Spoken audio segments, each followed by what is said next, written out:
Hello மக்களே, இந்த video வந்து எதுக்காக அப்படின்னா, இப்போ இந்த ஸ்ரீ சாய் பொட்டிக் அந்த அக்கா இறந்து போயிட்டாங்களே, அந்த கேஸை பற்றின்னு எல்லாம் நினைப்பீங்க. ஆக்சுவலாக இப்போ அந்த கேஸை பற்றி நான் எக்ஸ்பிளைன் பண்ண விரும்பலை.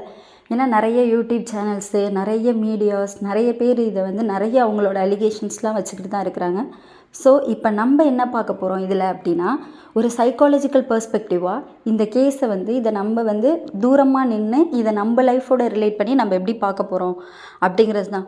ஒரு மனுஷனோட மனசு வந்து அது எவ்வளோ எக்ஸ்ட்ரீமுக்கு போகும், அது எப்படி ஒரு குடும்பத்தையே ஒரு நிமிஷத்தில் மாற்றிடும், அதை பற்றின ஒரு டீப் அனாலிசிஸ் இன் சைக்காலஜிக்கல் பெர்ஸ்பெக்டிவில் தான் நம்ம பார்க்க போகிறோம்.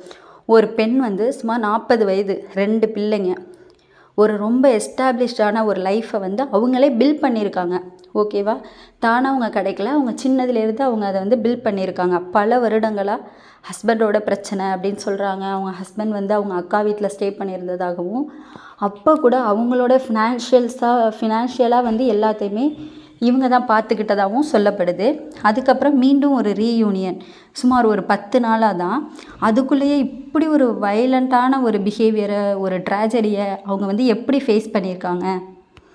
ஸோ இப்படி ஒரு விஷயம் நடந்திருக்கு அப்படின்னா, நீங்கள் நான் இல்லை, எல்லாரும் மனசுலையுமே ஏற்படுற கொஸ்டின்ஸ்லாம், ஏன் இது நடந்துச்சு, எப்படி நடந்துருச்சு, இன்னொன்று வந்து என்ன காரணமாக இருக்கும், இந்த மாதிரி கொஸ்டின்ஸ்லாம் எழும்புறது வந்து ஒரு சாதாரணம் தான். ஆனால் சைக்காலஜியில் ஒரு முக்கியமான விஷயம் இருக்குது. எல்லா ஆன்சருமே விசிபிளாக இருக்கணும் அப்படிங்கிற அவசியம் கிடையாது. ஒரு மனுஷன் ஒரே நாளில் வந்து இதை யோசித்து இதை செய்ய மாட்டாங்க. இது வந்து ஒரு பெரிய ப்ராசஸ்ஸு, ஒரு ஸ்லோவாக தான் பில்ட் ஆகும் அப்படின்னு சொல்கிறோம்.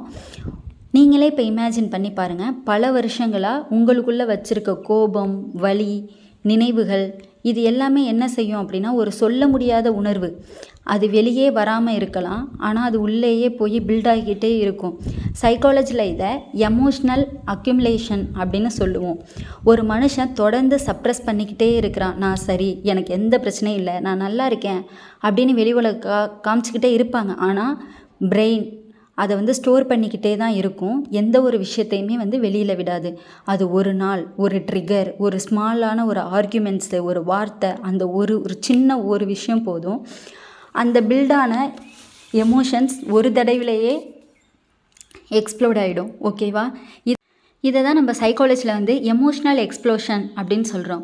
இந்த மூமெண்ட்டில் என்ன நடக்கும் தெரியுமா? ஒரு ரேஷ்னலான திங்கிங் வந்து ஆஃப் ஆகிடும், எமோஷ்னல் பிரெயின் வந்து ஃபுல்லாக டேக் ஓவர் பண்ணிடும். நீங்கள் நார்மலாக காமாக இருக்கிற மனிதனாகவே இருந்தால் கூட அந்த ஒரு செகண்டில் வேறு மாதிரி பிஹேவ் பண்ணுவீங்க. இதுதான் ரொம்ப டேஞ்சரான ஒரு விஷயம். இப்போ ரிலேஷன்ஷிப்பில் எந்த ஆங்கிளில் பார்த்தாலுமே ஒரு கப்புள் பல வருஷமாக பிரிஞ்சிருக்காங்க. ஒரே ஒரு சிம்பிள் செப்ரேஷன் இல்லை, அதுக்குள்ளே ஈகோ இருக்கும், நிறைய ஹர்ட் ஆகிருப்பாங்க, நிறைய துரோகங்கள் இருக்கும், அன்ரிசால்வ்டு கொஸ்டின்ஸ்லாம் நிறைய இருக்கும். இவை எல்லாமே கலந்து தான் அந்த 10 இயர்ஸ் வந்து 2 பேருமே, ஹஸ்பண்ட் அண்ட் ஒய்ஃப் 2 பேருமே ஃபேஸ் பண்ணியிருப்பாங்க. அதுக்கப்புறம் ரியூனியன் வந்துச்சுன்னா நம்மளாம் நினச்சிட்டு இருக்க மாதிரி ஹாப்பி என்டிங் தான் இருக்கணும் அப்படிங்கிற அவசியமே கிடையாது. சைக்காலஜி பெர்ஸ்பெக்டிவில் இதை நம்ம எப்படி பார்க்கணுன்னா, அந்த செகண்ட் சான்ஸ் ரிலேஷன்ஷிப் வந்து ரொம்ப காம்ப்ளெக்ஸாக இருக்கும் அப்படின்னு சொல்கிறாங்க. ஏன் தெரியுமா? ட்ரஸ்ட்டு. ஃபஸ்ட்டு இப்போ நம்ம ட்ரஸ்ட் எடுத்துப்போம். அது ஒன்ஸ் பிரேக் ஆகிடுச்சுன்னா அதை ரீபில்ட் பண்ணுறது வந்து ரொம்ப ரொம்ப ரொம்ப கஷ்டம்.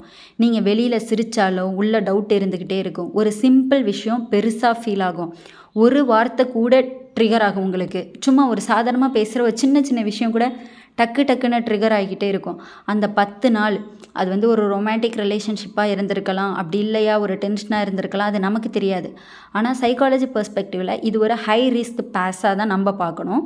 இப்போ வைலன்ஸ் பற்றி பார்த்தோம் அப்படின்னா, வைலன்ஸ்னால் எல்லாமே பிளான் பண்ணி தான் பண்ணுவாங்கன்னு கிடையாது. பல கேசஸில் அது வந்து இம்பல்சிவ், ஒரு செகண்டில் எடுக்கிற டிசிஷனாக கூட இருக்கலாம்.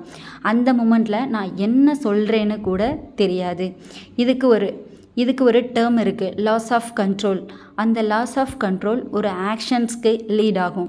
அதுக்கப்புறம் அதே மனுஷன், அதே பிரெயின் சில நிமிஷத்துக்குள்ளே நான் என்ன பண்ணிட்டேன்னு ரியலைஸ் பண்ணும். அதுக்கப்புறம் தான் ஒரு கில்ட் ஆகும், அப்புறமே ஃபியர் ஆகும், தென் ஒரு பேனிக் ஆகிடுவாங்க டக்குன்னு. அந்த மொமெண்ட்டில் வந்து எப்படி ரியாக்ட் பண்ணணும் அப்படிங்கிறதே அந்த மனுஷனுக்கு சுத்தமாக தெரியாது. ஏன் அப்படின்னா, ஏதோ ஒரு எமோஷ்னல் லாஸ் ஆஃப் கண்ட்ரோலில் அந்த ஒரு விஷயத்தை அவங்க பண்ணிவிடுவாங்க. அதுக்கப்புறமே வந்து இந்த ஃபியர், பேனிக், கில்ட் இது எல்லாமே அப்படியே ஆர்டராக வராகும். அந்த நிலையில் சிலர் என்ன பண்ணுவாங்கன்னா, 2 தான், அதுலேருந்து எப்படியாவது எஸ்கேப் பண்ணும். அப்போ எஸ்கேப் ஆகிறதுக்கு என்ன கரெக்டான வழினா ஒன்று அதை தவறெல்லாம் மறைச்சிட்டு டோட்டலி எஸ்கேப் ஆகிறது, இன்னொன்று கம்மிட்டிங் சூசைடு. ஏன் அப்படின்னா அதிலேருந்து இப்போ எஸ்கேப் ஆனாலுமே கண்டுபிடிக்கிறது இப்போ நிறைய டெவலப்மெண்ட்ஸ் இருக்குது, கண்டுபிடிச்சிட்டு வாங்க, அது வந்து இன்னுமே வந்து ரொம்ப ட்ராஜடி ஆகும். ஆனால் ஃபுல்லாக அதுலேருந்து எஸ்கேப் ஆகணும் அப்படின்னா சூசைட், கமிட்டிங் சூசைட். இப்போ அவங்க சூசைட் பண்ணி இறந்துட்டாங்க அப்படின்னா அவங்க வந்து கில்ட்டாக ஃபீல் பண்ண மாட்டாங்க. இப்படிங்கிற ஒரு செகண்ட்ஸில் வந்து அந்த கில்ட்டு, பேனிக், ஃபியர் எல்லாமே வந்து மறைஞ்சிரும். ஏன் அப்படின்னா அவங்க சூசைட், அவங்க நோ மோர் அப்படிங்கும்போது அந்த அந்த கில்ட் ஃபீல்ஸ்லாம் எதுவுமே இருக்காது. ஸோ அதுக்காக தான் வந்து அந்த சூசைடை வந்து அவங்க செலக்ட் பண்ணுறாங்க. இதுதான் பல மர்டர் சூசைட் கேசஸோட பேட்டர்னாக இருக்குது. இது ஜஸ்டிஃபை பண்ணுறதுக்காக இந்த வீடியோவை வந்து நான் எடுக்கலை. ஸோ இது வந்து ஒரு எக்ஸ்பிளைன் பண்ணுறேன். இந்த மாதிரி நம்ம சைக்காலஜி பெர்ஸ்பெக்டிவில் இதை பார்க்கணும். ஏன்னா நிறைய அலிகேஷன்ஸ்லாம் நம்ம பார்க்க முடியுது. இப்படியா இருக்கலாம், இதனால் இருக்கலாம், இப்படி இவங்கள்ட்ட நான் 2 days பிஃபோர் தான் பேசினேன், இவங்க ஷாப்புக்கு நான் போனேன், இப்படி அப்படி, இவங்க ஃபேமிலி இவ்வளோ ஸ்ட்ரகிளு, இவங்க இப்படி இருந்தாங்க, இந்த மாதிரி நிறைய ரிலேஷன்ஷிப் அப்படி இப்படின்னு நம்ம இஷ்டத்துக்கு நம்ம பேசிக்கிட்டே இருக்கிறோம். ஏன்னா இப்போ அந்த மேமும் இல்லை, அந்த சாரும் இல்லை. ஸோ அவங்க லைஃப்பில் என்ன நடந்தது அப்படிங்கிறது நமக்கு தெரியாது. இப்போ 2 குழந்தைங்க இருக்காங்க. நம்ம இந்த மாதிரிலாம் நிறைய பேசிக்கிட்டே இருக்கும்போது அவங்க குழந்தைங்களோட ஃப்யூச்சர் வந்து ரொம்ப அஃபெக்ட் ஆகும். ஏன்னா இது நமக்கு வந்து ஒரு நியூஸ், ஆனால் அது அவங்களோட ஃபேமிலி விஷயம். அதுலேருந்து அவங்க வெளியில் வர்றதுக்கு நிறைய டேஸ் எடுத்துக்கும், நிறைய இயர்ஸ் எடுத்துக்கும். சில பேர் இது வந்து PTSD மாதிரி ஒரு ட்ராமா மாதிரி கூட அவங்க 2 குழந்தைங்களுமே அஃபெக்ட் ஆகிறதுக்கு நிறைய சான்சஸ் இருக்குது. ஸோ இப்போ நமக்கு முக்கியமான கேள்வி இருக்கும், இதை ப்ரிவென்ட் பண்ண முடியுமா அப்படின்னு நிறைய பேர் கேட்பீங்க. ஆமாம், கண்டிப்பாக முடியும். சில வார்னிங்ஸ் அண்ட் சைன்ஸ்லாம் இருக்கும்போதே அதை வந்து நம்ம ப்ரிவென்ட் பண்ணிக்கலாம். சடனாக ஆங்கர் ஆகிறது, சைலண்டாக ஆகிடுறது, கண்ட்ரோல், அவங்களோட பிஹேவியர்ஸை. இப்போ இப்படி ரொம்ப ஒரு விஷயம் நடக்குதுன்னு வச்சுக்கோங்களேன், அதுக்கு காமனாக நமக்கு தெரியும், இப்படி ஒரு விஷயம் நடந்துச்சுன்னா இப்படிலாம் தான் ரியாக்ட் பண்ணணும் அப்படின்னு தெரியும். ஆனால் நம்ம வீட்டில் இப்போ குழந்தைங்களோ யாராவது அதுக்கு அப்படி ரியாக்ட் பண்ணாமல் அவங்க சப்ரெஸ் பண்ணிக்கிறாங்க அப்படின்னா அதெல்லாம் ரொம்ப டேஞ்சரஸ். அதெல்லாம் நம்ம சின்னதுலேருந்தே கவனிக்கணும். அப்புறம் எக்ஸ்ட்ரீம் எமோஷ்னல் ஸ்விங்ஸு, டக்குன்னு அவங்க எமோஷ்னலாக வந்து ஸ்விங்ஸ் ஆகிக்கிட்டே இருப்பாங்க. இது எல்லாமே நம்ம நோட்டீஸ் பண்ணோம். இந்த சிக்னல்ஸ்னால் இக்னோரே பண்ணக்கூடாது. கண்டிப்பாக நம்ம சொசைட்டியில் ஒரு பெரிய ப்ராப்ளம் என்னென்னா, அட்ஜஸ்ட் பண்ணிக்கோங்க. சத்தியமாக எனக்கு புரியவே இல்லை. எல்லா விஷயத்துக்குமே இது ஒன்று சொல்லிவிடுவாங்க, அட்ஜஸ்ட் பண்ணிக்கோங்க மைண்ட் செட். ஓகேவா? இதை வந்து நீங்களாம் எப்படி பார்க்குறீங்க அப்படிங்கிறத வந்து கமெண்டில் சொல்லிவிடுங்க. இந்த அட்ஜஸ்ட் பண்ணிக்கோங்க அப்படிங்கிறது வந்து இப்போ பெண்களுக்குன்னு மட்டும் கிடையாது, பெரியவங்க, குழந்தைங்க, இப்போ எல்லாருக்குமே காமனான விஷயமாயிடுது இந்த அட்ஜஸ்ட்மெண்ட்டுங்கிற வார்த்தை. ஆனால் ஒன்றே ஒன்று தான் இதுலேருந்து நான் சொல்லணும், எல்லா விஷயத்தையுமே எல்லாராலையும் அட்ஜஸ்ட் பண்ணிக்கவே முடியாது. சில சமயம் வந்து ஹெல்ப் தேவைப்படும். கவுன்சிலிங், தெரப்பி, கம்யூனிகேஷன்ஸ், இது எல்லாமே இதுக்கு வந்து ரொம்ப ஹெல்ப்ஃபுல்லாக இருக்கும். இந்த 3மே இருந்தால் நிறைய விஷயங்களை நம்ம அவாய்ட் பண்ணலாம்.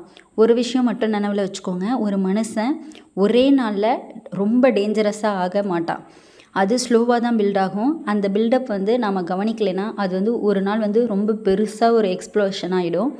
இந்த மாதிரி சம்பவங்கள் நமக்கு ஒரு லெசனாக தான் நம்ம எடுத்துக்கணும். கோபத்தை கண்ட்ரோல் பண்ணணும், ஃபஸ்ட்டு பேசி பார்க்கணும். தெரப்பிஸ் அந்த மாதிரி ஒரு கான்வர்சேஷன்ஸ், யார்கிட்ட பேசினா பீஸ்ஃபுல்லாக இருக்குமோ அவங்கள்ட்ட பேசி மைண்டை சேஞ்ச் பண்ணிக்கணும், நமக்கு நாம் ஹெல்ப் பண்ணிக்கணும். அதெல்லாம் செய்யாமல் உள்ளேயே வச்சுக்கிட்டே இருந்தால் ஒரு நாள் அது லேட் ஆகிடும். இந்த வீடியோ பார்த்துட்ருக்க நீங்கள் எல்லாருமே ஒரு விஷயத்த வந்து நினச்சிக்கோங்க, எந்த ரிலேஷன்ஷிப்புமே பர்ஃபெக்ட் கிடையாது, எந்த மனிதனுமே பர்ஃபெக்ட் கிடையாது. ஆனால் அவேர்னஸ் இருந்தால், கண்ட்ரோல்ஸ் இருந்தால் பல விஷயங்களை நம்ம சேவ் பண்ண முடியும். நன்றி.